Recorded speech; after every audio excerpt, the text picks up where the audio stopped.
পান থেকে চুন খসলেই বিস্ফোরণ ঘটানো হয় শত শত হাত বোমার। শরীয়তপুরের বিলাসপুরে দুপক্ষের দ্বন্দ্বে গেল ২২ বছরে বোমার আঘাতে প্রাণ গেছে ৮ জনের, অঙ্গহানি হয়েছে শতাধিক মানুষের। পুলিশের দাবি, রাজনৈতিক হস্তক্ষেপে থামানো যায়নি বিরোধ। বিশ্বমানের থার্মিক্স রড, সালাম স্টিল থার্মিক্স, দেশের একমাত্র থার্মিক্স রড।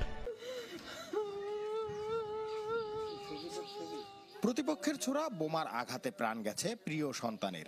বছর পেরুলেও থামছে না মায়ের আর্তনাদ। আমি তাই যন্ত্রণা বুকে লয়ে করতেছি। আমি চাই আমার ছেলেরা যারা একবার চায় আমার ছেলেকে বিচার।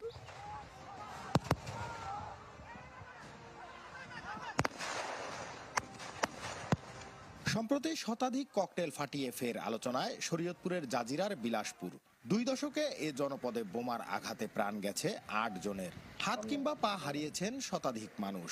ভয় আমরা বাইর তখন থাকতারি না, কেমন কোন সময় বম বম ফিকা কারে মাইলে হালা কি করে। আমরা আতঙ্কে থাকি যে পুলিশ কোন সময় আইবো, কোন সময় ধরে আমরা অনেক সময় দোকানই করি না। তো একখানে মাইয়া দেখতে গেল বাড়ি কই বিলাসপুর, হ্যাঁ গেল সম্বন্ধ করুন না, হ্যাঁ যত বম আর মারামারি হয় বেশি।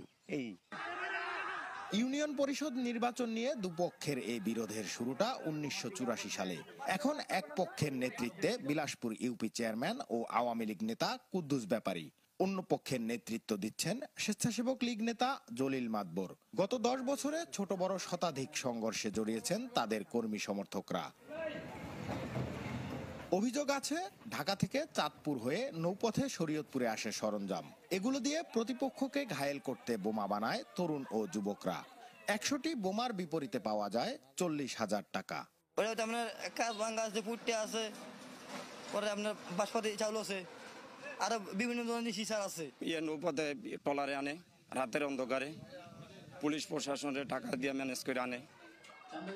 পুলিশের দাবি, রাজনৈতিক হস্তক্ষেপের কারণে থামানো যায়নি দীর্ঘ সময় ধরে চলে আসা বিবাদ। তো পলিটিক্যাল গভর্নমেন্টগুলো হয়তো সাপোর্ট করেছে, আমার মনে হয় এরকম হতে পারে। বর্তমানে আমরা যে কাজ করছি, নিরপেক্ষভাবে কাজ করছি। অপরাধী যারা, তাদেরকে আমরা অতি শীঘ্রই আইনের আওতায় আনতে পারছি। দেশের বিভিন্ন থানায় 47টি মামলার আসামি ইউপি চেয়ারম্যান কুদ্দুস ব্যাপারী, আর জলিল মাতবরের বিরুদ্ধে মামলা আছে 50টি। দুজনই আটক আছেন শরীয়তপুর কারাগারে।